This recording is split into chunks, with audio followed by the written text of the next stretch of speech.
It's time to take a look at what's happening around Wyoming. I'm Wendy Corr, bringing you headlines from the Cowboy State Daily newsroom for Tuesday, April 23rd. Wyoming's Grizzly 399 is the most famous bear on the planet and has the world on edge each spring, wondering if and when she'll emerge from hibernation. And she's done it again. Grizzly 399 was spotted late Sunday with her huge cub in tow, according to Outdoors reporter Mark Hines. This is remarkable. She is 28 years old, which is quite old for a grizzly, especially for a grizzly with a cub. But, the cub spirit has about a year before he's ready to strike out on his own, and people seem pretty convinced that she seems to be healthy enough that she's going to live at least long enough to get that cub raised to maturity. Grizzly 399 gained fame and huge social media followings through her habit of taking her cubs to highly visible areas near roadsides in Grand Teton National Park. Before the story of a tormented wolf flashed viral a few weeks ago, the one where a local man entered a local bar with a barely breathing wolf with its muzzle taped shut to show off how he dropped it with a snowmobile, Daniel, Wyoming was a sleepy place to get a hot dog and a beer in the local bar. Now it's dealing with international outrage, reports Cowboy State Daily's Pat Mayo, who visited the sleepy Sublette County town over the weekend. Their community is being just bombarded by media. I'm one of them. The purpose of my story was not to look at the incident of this ugly event. My purpose was to paint a picture of what is Daniel, what is here.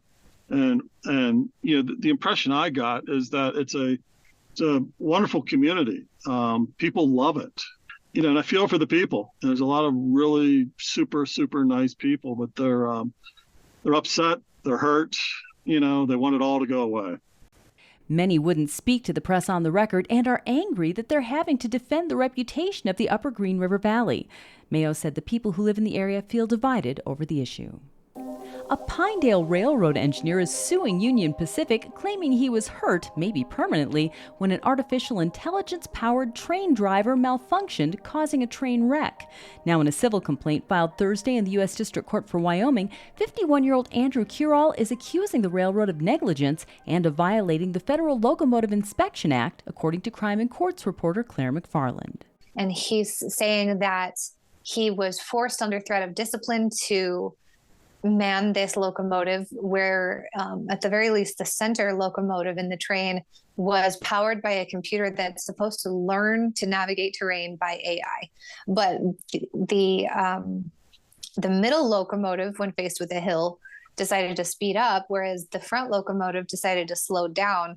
And he's alleging that's no competent human locomotive operator would have done it that way. And so the middle part of the train rear-ended him. He was in the front locomotive. He alleges that he was knocked around and has suffered ongoing injuries.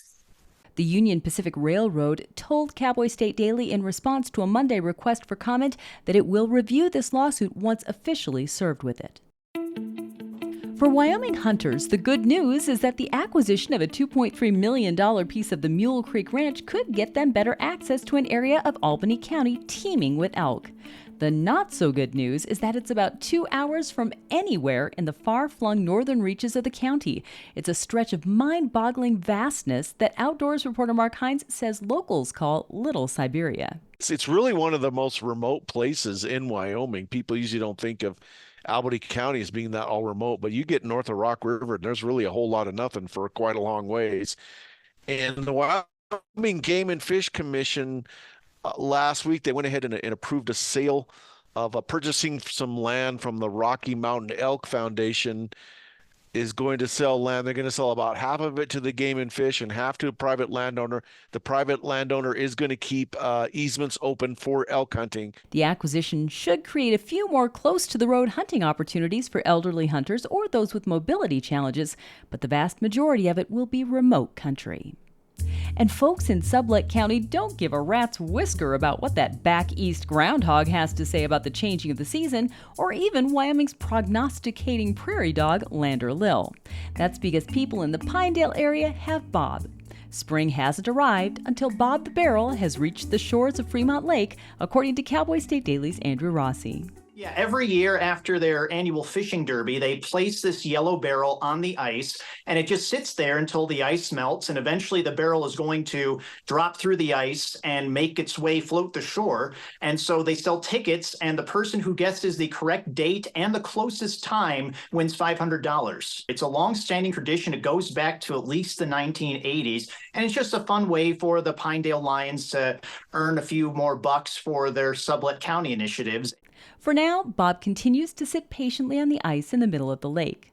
But once the ice has melted enough to allow the bright yellow steel barrel to finally float to shore, Bob's work is done for another 11 months. And that's today's news. Get your free digital subscription to Wyoming's only statewide newspaper by hitting the subscribe button on CowboyStateDaily.com.